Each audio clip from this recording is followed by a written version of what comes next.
We have a real special thing to cover today, a film that's coming to Boise about a very special subject. So we're going to talk to some people involved with the Forgotten Boise 7. So hello, all of you, and thanks for joining us today. And I'm so glad to have 3 new friends today. Hello, thanks for having us. Hi. What I would love to do is have each of you separately introduce yourselves, say what you do, and what your involvement with the film is going to be. None of us wanted to. All right, I'll go first. My name is Ann Cabano, and I'm a filmmaker. I specialize in social justice filmmaking, and I'm the director and producer for the Forgotten Boise 7.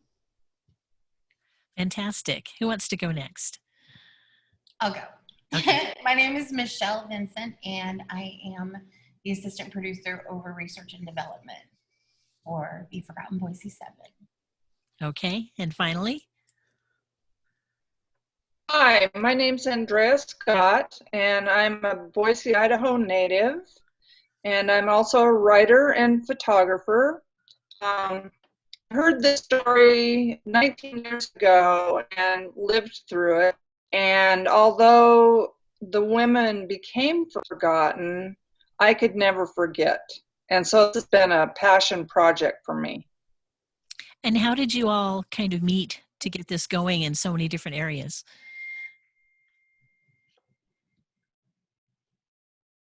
Anne? We're fantastic people to interview, aren't we? I was scrolling through Facebook one day, and there was a little fundraiser, like a GoFundMe for a project, and it was this project. And so I decided that I want to support it, so I donated to the project, and I just made a comment on there, you know, something to the lines of, this really makes me very happy, and let me know if I can support you in any way. And I always make it a habit of, when I'm supporting a project or any kind of project, whether it's a film or a book creation or anything that I support, because I always like to pitch in money and things that speak to my heart. I make it a habit of trying to connect with whoever's in charge or whoever's name I can find in that project on Facebook. And so that's what we did. We became Facebook friends, and the next thing you know, I got a message, and I was like, the message said, hey, I may need to talk to you. And so I was like, yay, I don't know, maybe they need support of some kind. I'm happy to talk. And it's all history from there. Mm-hmm. And where are you located, Michelle? I'm in Mesa, Arizona. Okay. And so for people who aren't familiar at all with the subject, someone break down what the basic thing is about, because I know people in Boise even that have no idea what this is. So I think our executive producer should do that. Okay. Okay. It was approximately 1977, and there were 7 female police employees, and there was an illegal wiretap done on a phone that was supposed to be a private phone, and that launched an investigation into these women's lives, and they were accused of crimes against nature and lesbianism, and they were fired. And that doesn't seem like it's that. It doesn't seem like it's that long ago, does it? No, and I don't know that the attitudes in our valley have changed much, to be quite honest. Agreed. Yeah. The people that you've kind of talked to so far about being involved in this film, were they eager? Are they eager to finally be able to share their experiences, or are they kind of nervous? What's the vibe on that? They're still very, very angry, and yet they are so hopeful and so overjoyed that we're finally bringing this story to light. I think there's some healing kind of going on with it. They're having to relive this experience, and so that's extremely painful for them. But they finally have a chance to be heard, and I know that they're very, very pleased and touched by that. It's great that you're giving them a safe place to do that and recount their stories and get some healing through this. Why do you all think this is important to Boise and even beyond that? All right. It's Well, go go. ahead. You go. Oh, I was just going to say, I think the reason it's extremely important for Boise is we have a huge past, and it seems that the homosexual community, gay community, always kind of gets battered. And it started back in 1955 with the Boys of Boise scandal, and it ruined many, many, many people's lives. And then that kind of faded away. And then we had the Boise 7, and currently today we have Add the Words, and we can't even seem to get inclusive language passed through Idaho legislature. Right. And I'm glad you brought up the Boys of Boise.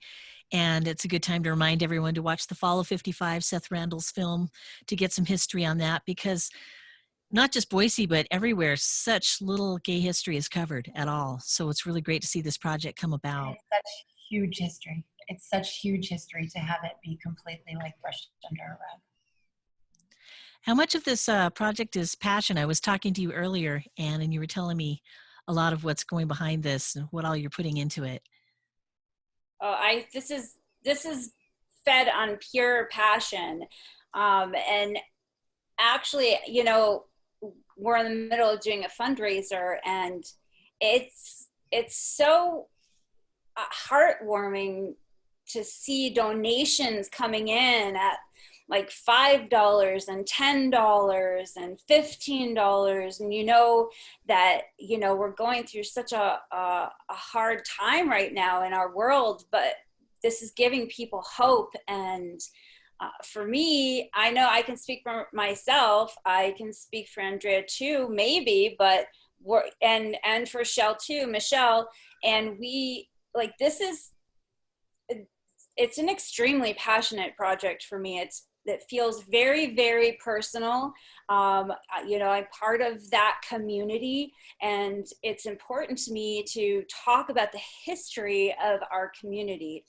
And historically, as far as gay rights, specifically a story that is around women and lesbians, because in our history, anytime you see gay history, it's very focused on men. You don't have a lot of stories like this. And also women's rights, you know, this is, to me, human rights, women's rights, gay rights. Like, there's so many levels to why these women deserve to have their voice heard, and why these women deserve to not be forgotten. And like, this great big huge event happens, and what, lives are ruined, and they, you know, we all just go to bed and move on? No, because we're still fighting the fight. That's why it's important. Mm-hmm. You know, we're still, not just in Boise, not just in Idaho. I mean, we live in Arizona, Shell and I, and Arizona is a very conservative state.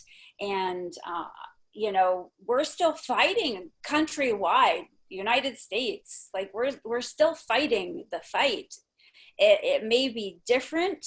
It may have a different iteration to how perhaps it was then. There might be more protections put in place, but we don't have the protection that we should have, and needs to be in place. Yeah. And so, Michelle, what is your like total vision for this? What would you like to see this be? What are we coming down to, the big final film? This film is already so giant. It's become, and Anne said several times, it's become a movement. It's not a film anymore. Does it kind of have a life of its own? It has. It absolutely has. And every single day, some new life form steps in to the mix, and we just sit there literally with our mouths hanging open, and Yes. and love and joy and like astonishment at the way things are lining up and at the people who are coming on board and the love that's pouring in from everywhere. This is huge. This is gonna be its own movement, I think. I agree. I think it's a pretty big deal. And I've lived in Boise for a long time, and I had heard about the Boys of Boise a long time ago. I used to work at the library, and we had the book, and somebody would always steal the book. We're always having to buy the book again. And I don't know if it was people that were in the book that didn't want to be found out, or people just thought it was scandalous, or they just wanted to have the book. But it seemed like all my friends and I knew about that. But anytime I would mention, it was all even whispered to me years ago. So, have you heard of the Boise Seven? I'm like, no. And many of my friends don't have a clue about it. They might have heard of the other part of it, but it's so exciting to bring this to light. And I know all that went into the production of the Fall of 55. So, Anne, you were telling me earlier about like the ephemera and things you're gathering. Let people know what is involved in putting something of this stature together. I mean, we have a ton of articles and letters and photographs, things that people have kept in a scrapbook, physical items, the actual uniform and badge from a couple of the women, and we're combing through all those, cataloging those right now. We've come across some news footage. Andrea is like trying to get a hold of some of these. There are a few news broadcasts, and we're trying to get a hold of those. There's a lot, there's a lot involved in a documentary period, but there seems to be a lot involved in this that we have to comb through and organize in a very short period of time, because we do have this project did kind of like grow some legs and start running, and we're like, we're trying to catch up. Not running. What's happening here? Somebody lit it on fire. I know, it's true. And we have tons of people that are interested in interviewing, and that, really, because I came into this after they kind of started the project. They had a different director to begin with, and that didn't pan out, fortunately for me. Mm-hmm. I'm sorry for the other director. I'm really, really glad that they all decided to part ways for whatever reason, because I feel very passionate about this. Like, I cannot see myself doing anything else besides this right now.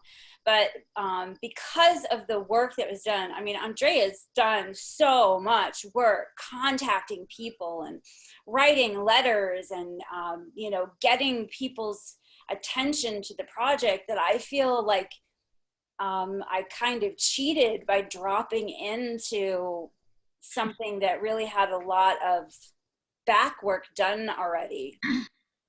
I was just going to ask that question, Andrea. You've done a lot of work, and Anne's been telling me about that earlier today. What are some things that you've done from the beginning, and what are you doing right now? What are you lining up?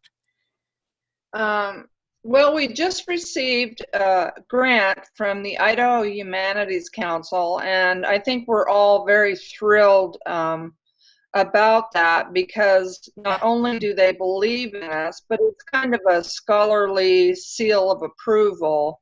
And we're fortunate we have Alan Berta, who's a historian, that's coming on board. It's just like Anne and Michelle said, every day it's just a huge surprise, and different people are just jumping on board.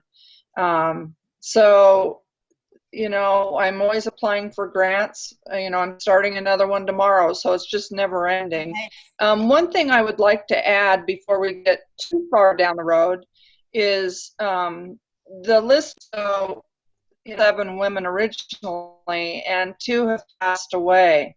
So not only do we feel a personal sense of urgency to do this story, but I think there's the listeners may know to this story that people are starting to get older and passing away for different reasons. So this story needs to be told, and it needs to be told now.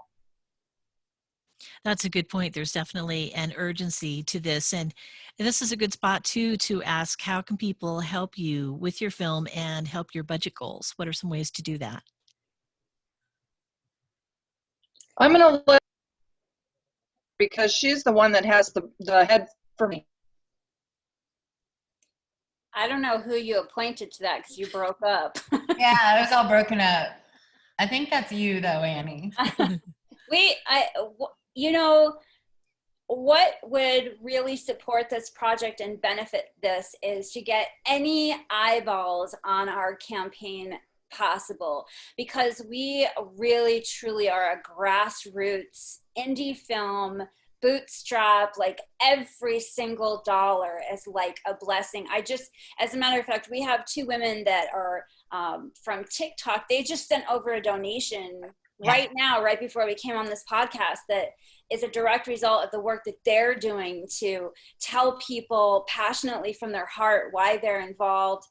You know, we have a small budget. We feel so blessed because in less than 30 days we were just about $1,000, give or take 100, short of 20K in less than 30 days, and that includes the grant from the humanities department and a lot of very generous donations and individuals who stepped up to be sponsors. And that's what we're looking for. We're looking for some more sponsors. We're looking for anything like your coffee money, if you're willing to share your coffee money, because film, it takes money to make film, and we've worked really hard to keep the budget really, really low.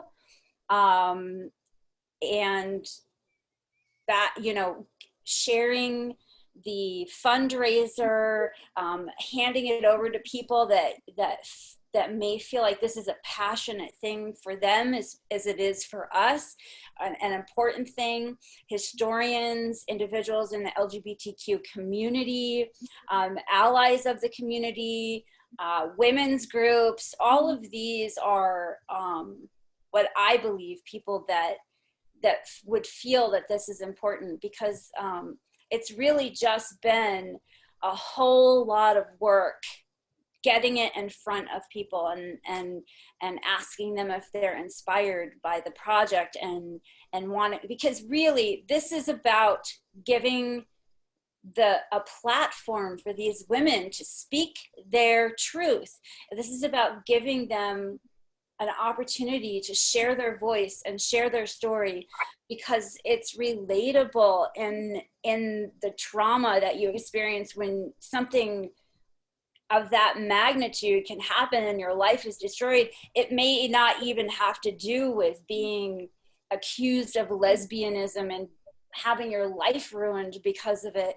It's relatable in the sense that things, unfair, unjust, unfounded things happen, and they create trauma within a lot of individuals. So getting eyeballs on the campaign is huge. Sharing it, connecting with us all across social media, those are all ways to help support the film. And words of encouragement, like the women are paying attention to when individuals comment on the Facebook page, and they're really starting to feel supported, and it is a beautiful thing to witness. It is so beautiful to hear their words reflected back.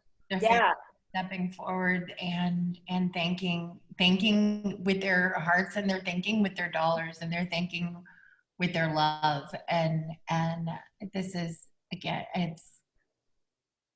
it's amazing. It's amazing, all the love that's surrounding us right now. So a side community is starting because of this movie, and people are coming together. That's really exciting to hear. It's true. It is a movement. I mean, what Shel said earlier, it is a movement. It's become a movement of hope and possibility. I've been really touched by, I mentioned earlier about TikTok. We have kind of like this TikTok support system, and listening little family, little TikTok family. Yeah, listening to a lot of the individuals. It doesn't matter, gay, straight, male, female, trans, like so many people just reach out and write, and they're like, this is so important, and it's important to them, it's important to us, and so it's important to the women. just grateful. I'm so grateful to be part of this project. And I'm so grateful for every single human being that has, you know, in any way given love, given money, given support, given connections, whatever. It's only possible because everybody is willing to do that. And I'm grateful too to be involved, not only talking with you now, but hopefully doing some of the audio stuff when the film comes together. So I really appreciate that. And I appreciate what each of you has done to help these women to the last part of their lives, maybe, you know, getting out of this oppression they've been in for so long. That is just such a right thing to do. And I can't wait to see this film come together. I think it's going to be like a freight train. So thank you all for your help with that. Already a freight train, sister. We're riding, woo, woo. I want to know too, before we wrap this up, where can people see this final production? What's the end result here? We're actually so fortunate. I mean, this is kind of the theme that we keep repeating, but it's true.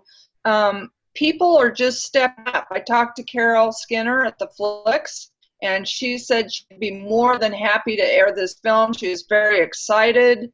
You know, people are already saying, when's it coming? When's it coming? I mean, people are very excited. We're also shooting for Boise Pride, am I right? Yes. Yes. We have a very, like, we are all of the mindset, like, go big, just go big or go home, right? Exactly. And we're shooting to be complete and to be able to offer some kind of screening during the week of, or I'm not sure, I'm not from Boise, but if it's a week or a couple of days, but during Boise Pride, we would like to. Of next year, yeah. Yeah. Because I think the virtual Pride is this weekend, but then if all goes well, we can have our regular Pride again next year. That'd be great. Crossing fingers. Yeah. We'll get creative. If it doesn't happen, we'll find another way. Exactly. Oh, there's going to be so many ways to see this, I'm sure. Once it's out, people will want it everywhere. And lastly, just let me know about the social media. Oh, by the way, we were talking about your Kickstarter video and the fundraising. I'll put a link once these are posted, but can you tell me a way they could maybe search for that video to learn more about the fundraising? Absolutely. It's actually an Indiegogo campaign, and you can search the Forgotten Boise 7. We are on Instagram. We are on Facebook. I'm on TikTok. We don't have a page dedicated to Boise 7, but all the information is there. And Shell has something set up on Periscope, yeah. I want to start doing little snippets. So we're going to do Boise 7 radio. So that's awesome. Yeah. And Twitter. We're on Twitter as well. We try to be all the places. Tell me the Periscope again. I didn't quite catch it. Periscope. Let me look at it because I just changed it. So okay, sure. And we're horrible at marketing this because we just are kind of making it up as we go along each step. Sure. You know, understandably. Because, you know, we are kind of a small crew, and might I add, while she's looking up that Periscope address, we are not only a small crew, we are entirely a female crew. The entire crew is female. That is fantastic. We're pretty proud of that. It happened organically, and we think it's amazing, actually. It did. I was on the wrong phone. Sorry, guys. So on Twitter, we're the handle is at the Boise 7, number 7. And then on Instagram, we are the Forgotten Boise 7. And on Facebook, we're the Forgotten Boise 7. Okay. And on Periscope, it looks, let me see if I can get that. Wow, that's bad. Oh, that's so bad. That's not okay. Wow, that's terrible. So anyhow, it's a red 7 with Boise written underneath of it, and it's at the Forgotten Boise 7. And 7 is a number, everything else. Everything is pretty uniform. Okay. I will look that up, and I will post links to all of the social media and also to the Indiegogo fundraiser. So everyone look forward to the Forgotten Boise 7. which I'm sure will be showing not only in Boise, but at festivals around the world if all goes well. And I can't wait to hear more about it. Might not be the last time we talk about this. So thank you, ladies, all for joining. Oh, Thank you so much for the Thank opportunity you. to chat about this.